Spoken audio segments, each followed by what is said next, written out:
Hello everyone, Poot the Bard, and I am back with another gear review. Okay, now this one, we're going to see if we can make something happen with this, because I really want to. And this might not be the hot button thing, because everyone's talking about the Neural DSP, Joe Duplantier. I think I'm saying that right. If I'm not, I apologize.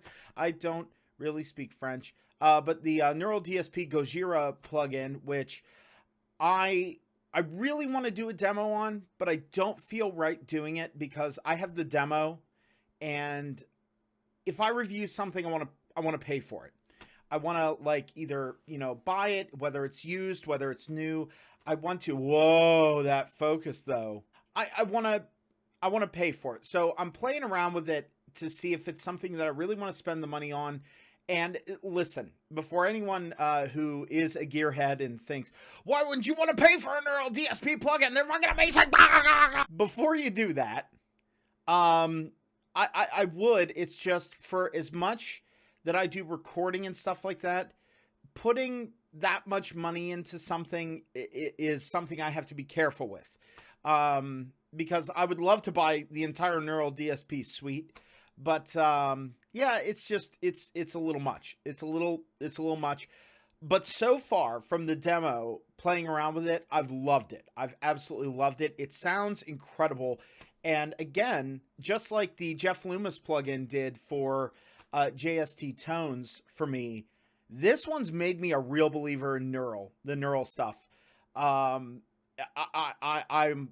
really wowed by the feel and the options and the tone and the simplicity of use. But so that long description aside, that's why I'm not doing a review, like trying to stay on top of the newest gear and everything, because I just don't feel right doing a demo of the demo.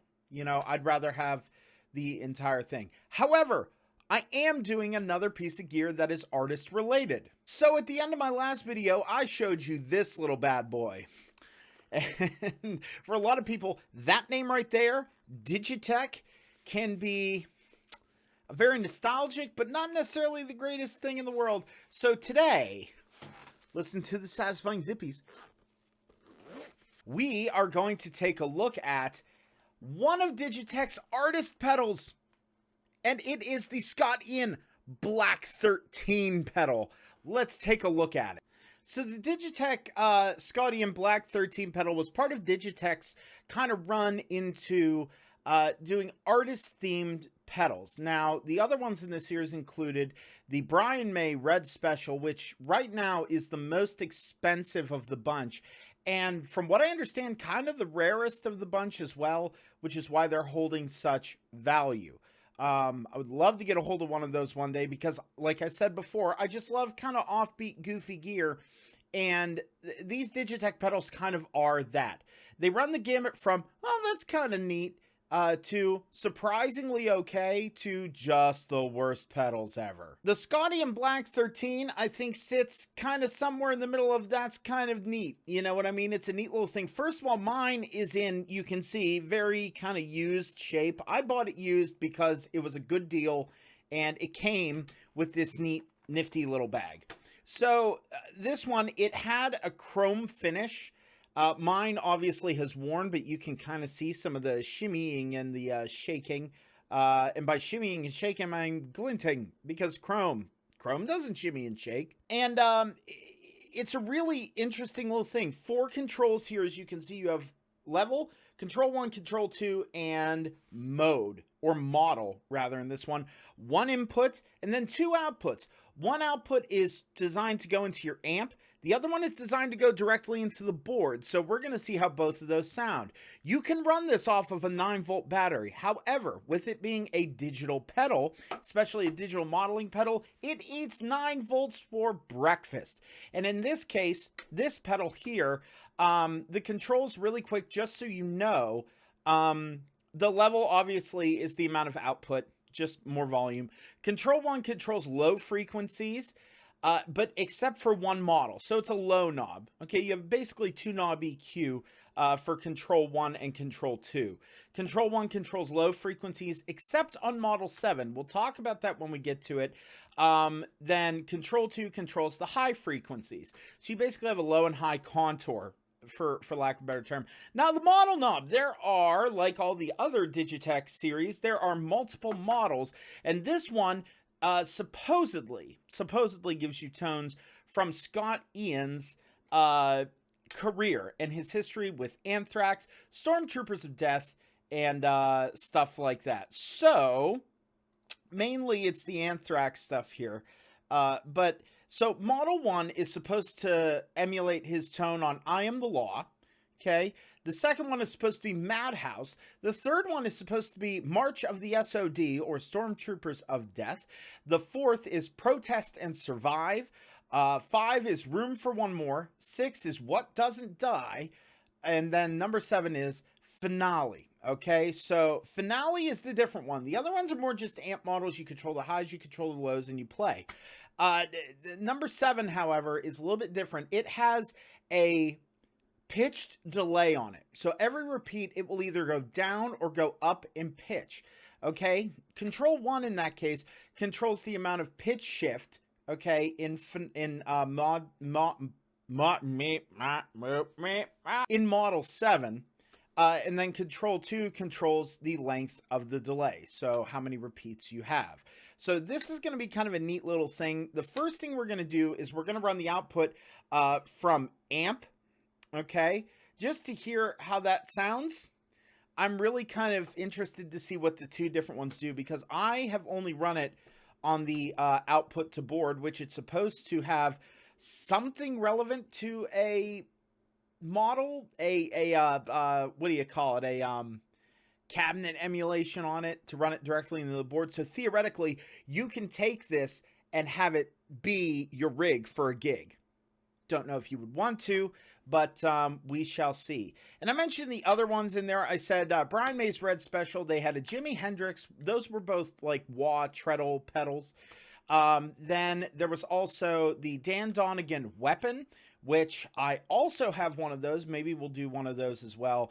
And then the other one that comes to mind, of course, is the worst of the bunch, and a lot of people consider it the worst pedal ever made, the Eric Clapton Crossroads.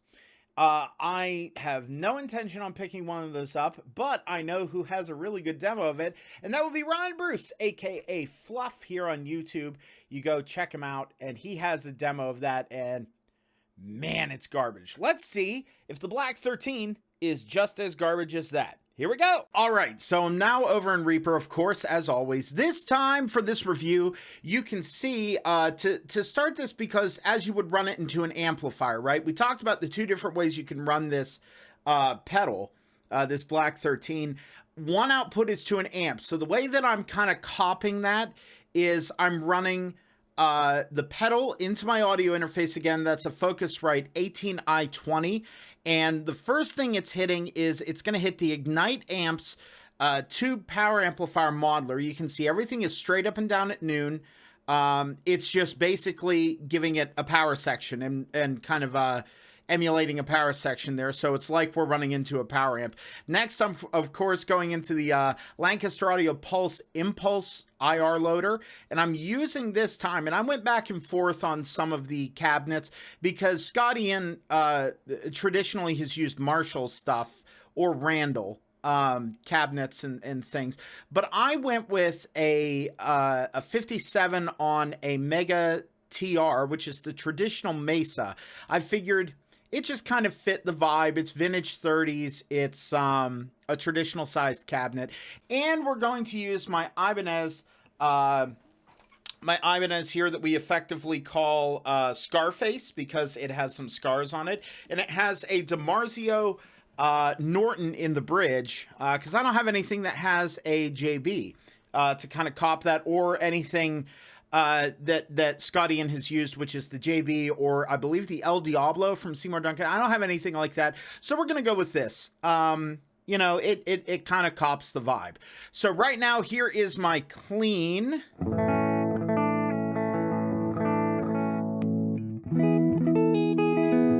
which is just the power amp and the IR loader.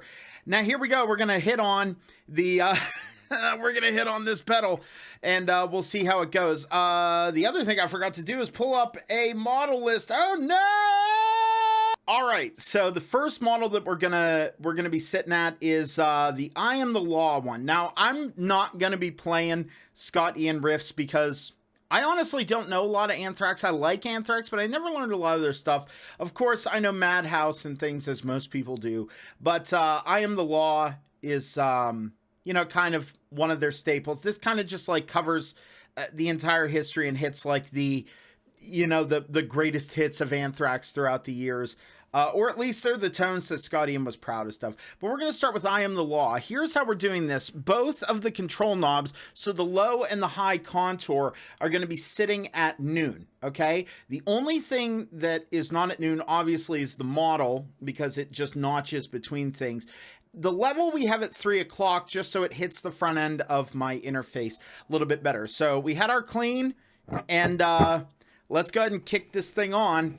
And this is supposed to be I Am the Law. Everything at noon is supposed to be the tone. So let's check it out.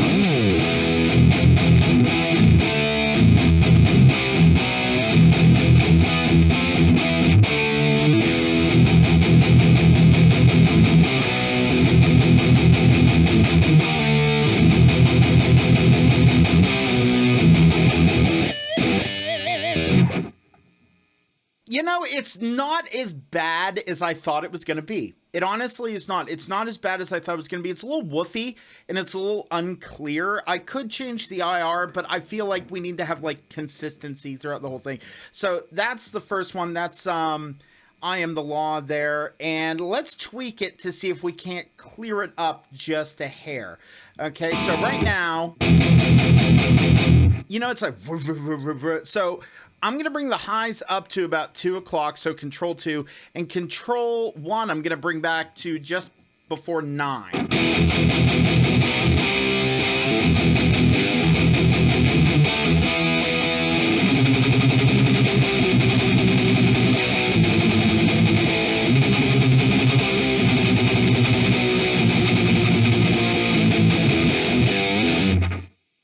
Honestly, that's not terrible. I gotta tell you, that's not awful. And it just took a little bit of tweaking to get it usable.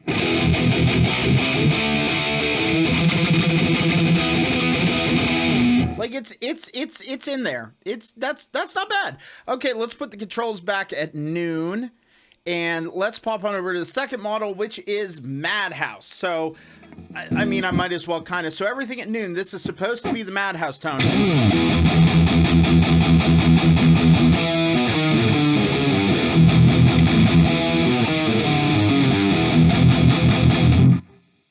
Again, it's a little woofy.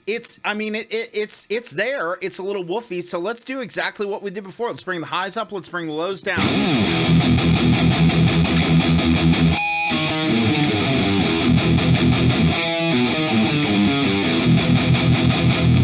Again, I might even pull out a little bit more of those lows.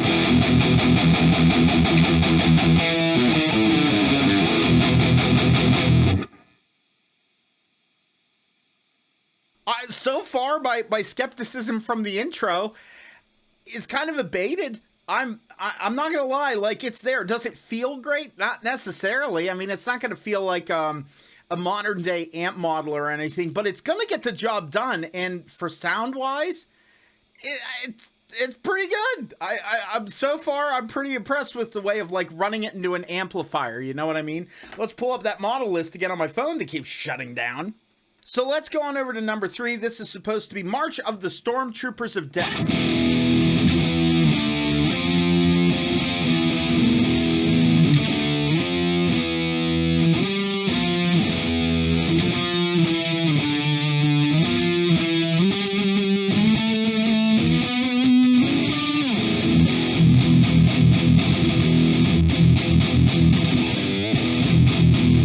Again, I'm sensing a theme here that all of these are pretty dark. That feels cool. Like but it's so dark. Like I said, let's do the same thing we've been doing. Let's pull the control 1 back to about 9 o'clock and boost control 2 to about 2.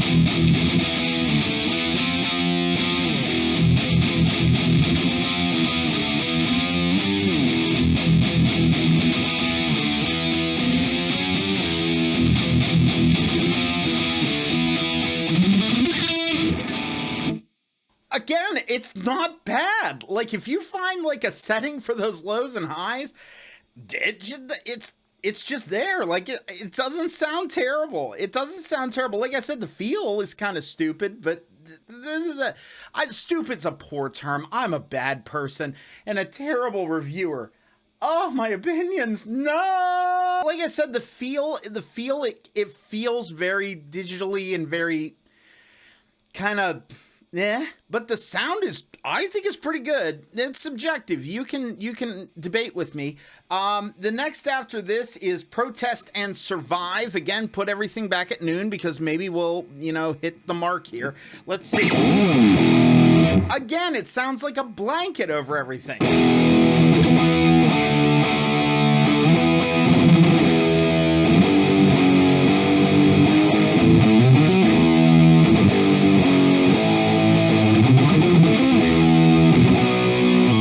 Just like super woofy. So again, let's do the same trick. Let's bring that low down and bring the highs up. So now,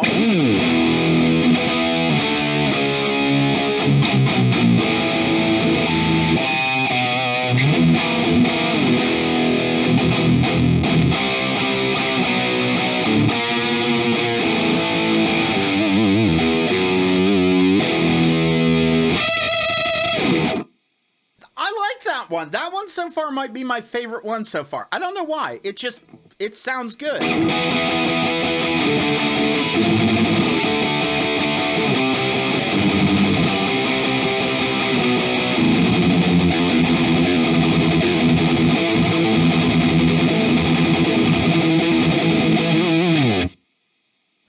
I'll buy that for $1. I'll buy that for $1. Absolutely. All right, let's go on over to Room for one more. Let's bring the knobs back to noon again. Hear how it sounds. Probably going to be a little dark.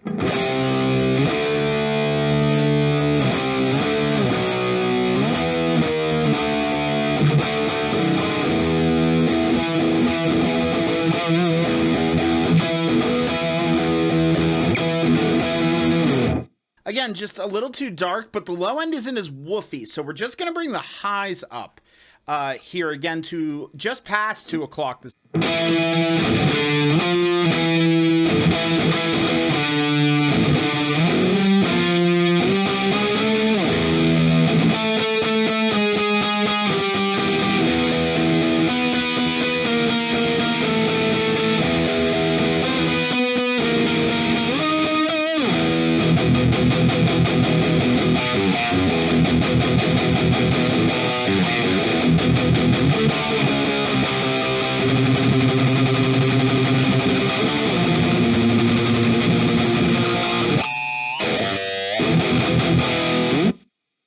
Again, the sound is there, and even on that one, it doesn't feel terrible. So I kind of like that.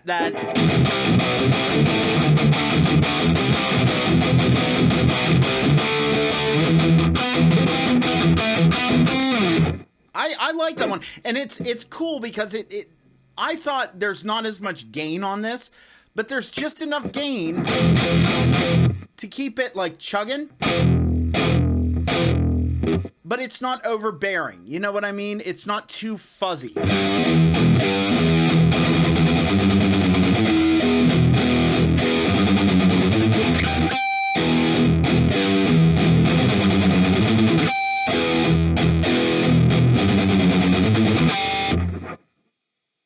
I'll take it. Again, I'll take it. Let's go on over now to What Doesn't Die. Now, this was is it John Bush? The John Bush vocal era? Let's give it a try. Let's see.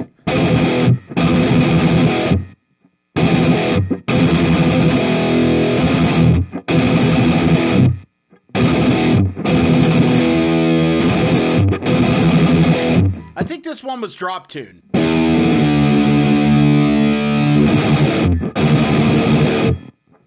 Again, just too dark. I'm going to pull the lows back a bit and boost those highs. Let's see what we sound like.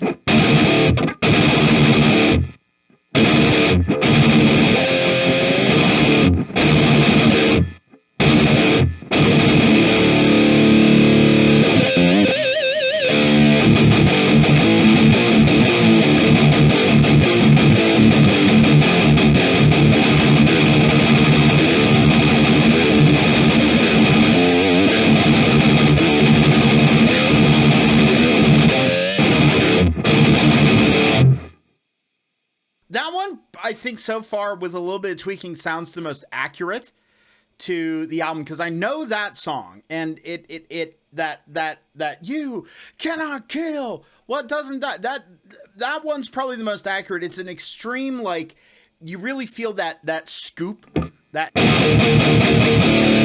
it's almost like I wish I could just bump those mids a little bit, but it is what it is. Now, Finale, this one is the oddball one of the group. This one, actually, you know what, I take it back. This one is the one that's probably the most accurate to the pedal and to the songs, because it hits the, like, the delays perfectly. So this is Up and Down at Noon. You ready? Check this out.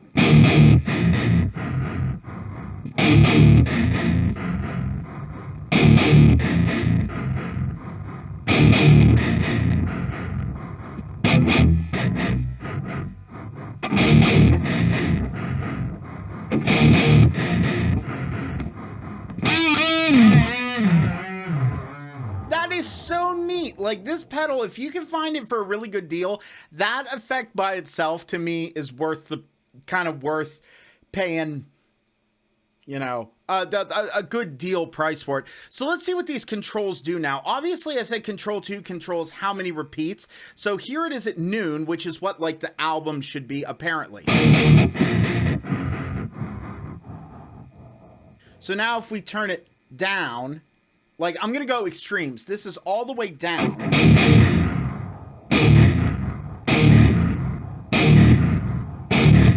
So it's go, go, go, go, go, go. It's the speed.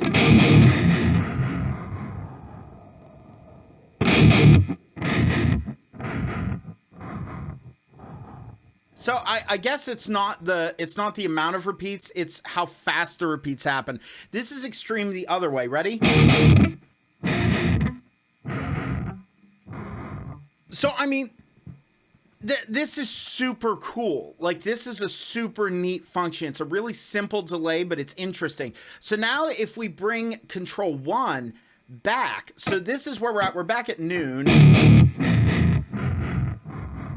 So there's that. Now let's bring control 1 back to 9 o'clock. The color of the delay, the pitch is lower. So the speed is still the same, but now is way, way lower. Now, if we go up to noon, again, right? Now, if we bring it the other direction, if we go to, like, let's say 3 o'clock,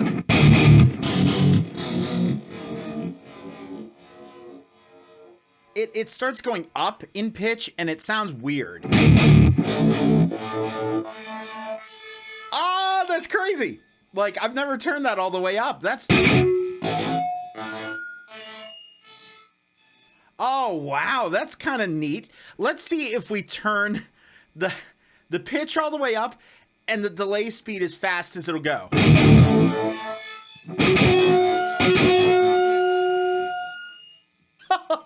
So this thing is super, super cool. I mean, it's cool. I mean, is it like the pieces of gear I reviewed? If you're like me and you're one of those people that just wants goofy shit, then do it. Like, it's a collectible. It sounds cool. Would I take it on a gig to be my main rig? Absolutely not. Unless I was in an Anthrax cover band, then maybe it would be like my backup rig. You know what I mean? But it does the thing, and and I don't think it sounds terrible. I really don't. You know, after sitting and playing around with it and everything, I'm actually very pleasantly surprised with how this thing sounds. Yeah. So now we're going to get rid of the impulse response, and we're going to get rid of the power amp, and we're going to see how this thing sounds with its direct output. Yeah, we're going to have to see how this goes. Okay, so I have bypassed the IR loader and the power amp simulation, and this is my absolute direct guitar sound.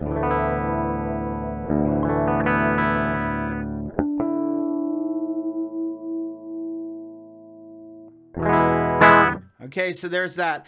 Let's hear how this thing's direct out sounds. This is back on Model 1. This is I Am the Law, Everything at Noon. Oh, it's way louder.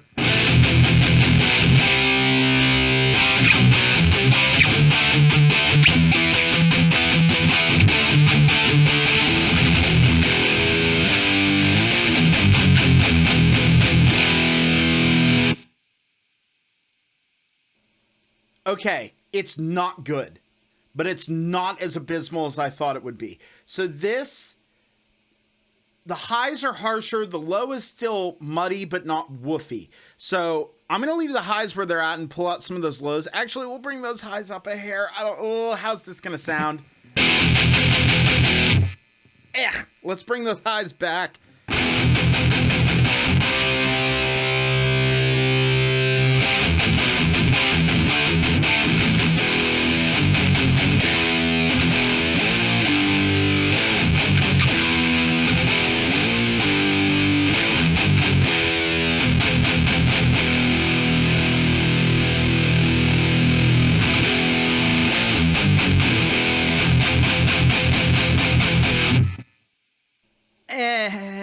I'm gonna say let's go on over to the next model. I believe this is Madhouse.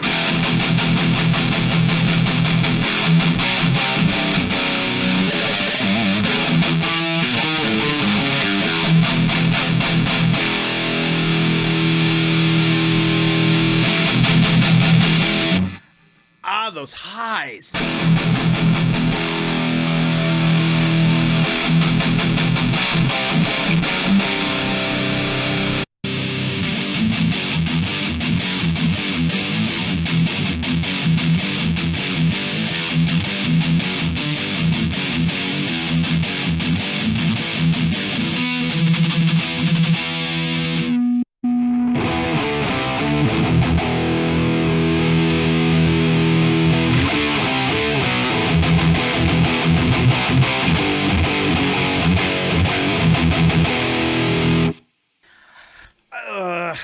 I don't know. I don't know how I feel about this.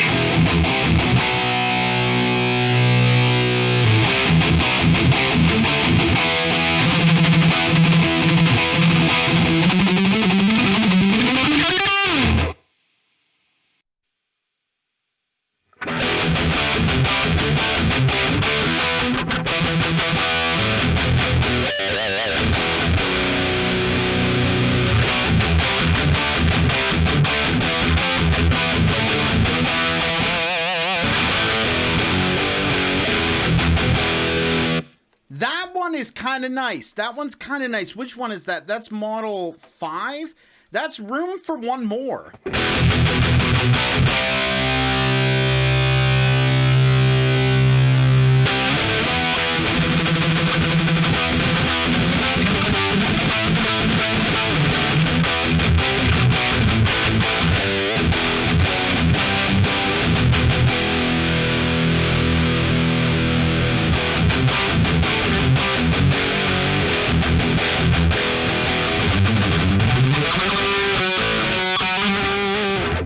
That one's okay. What's what doesn't die?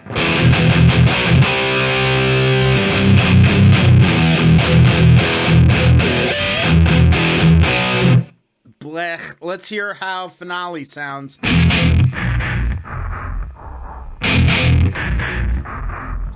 I mean, that's okay. That's passable. I mean, the only one that I would really feel comfortable using is the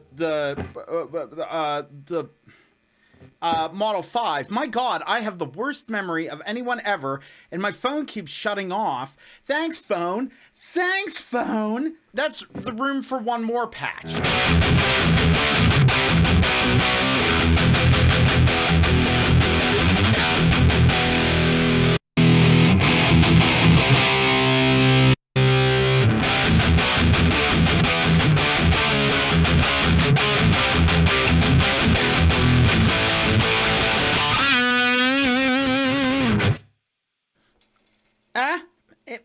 My final thought on the Scott Ian Black 13 is a very, very solid meh. It's a cool collector's piece. And at the time, the feature set as far as dedicated out directly to a board, the various tones, the modeling. Digitech was always, to me, it felt like it was ahead of its time. It's like the it's like the Sega Saturn of its time. Digitech was always very forward thinking, but the execution wasn't there. However, a lot of companies have built off the back of giants. I mean, like the GSP 2112, I think is what it is, or 2121, the artist one, the purple one, basically was like the blueprint for what we're doing now. And, for these sounds. And this idea, it's a small form pedal that gives you very specific sounds, or it at least gets you in the ballpark of very specific sounds. Like, if you're an Anthrax fan and you play guitar and you want to get this pedal as a collector's item, or even as an extreme backup for a gig, why not? Pick it up. It's something fun. Let me know what you thought of the review. Let me know if there's any other gear you want to do. And our next review is going to be a little bit of a wah. It's going to be fun. It's a wah that I've wanted for a long time, and it is big and it is bad. Thank you very much for watching. And as always, remember, don't get any on ya.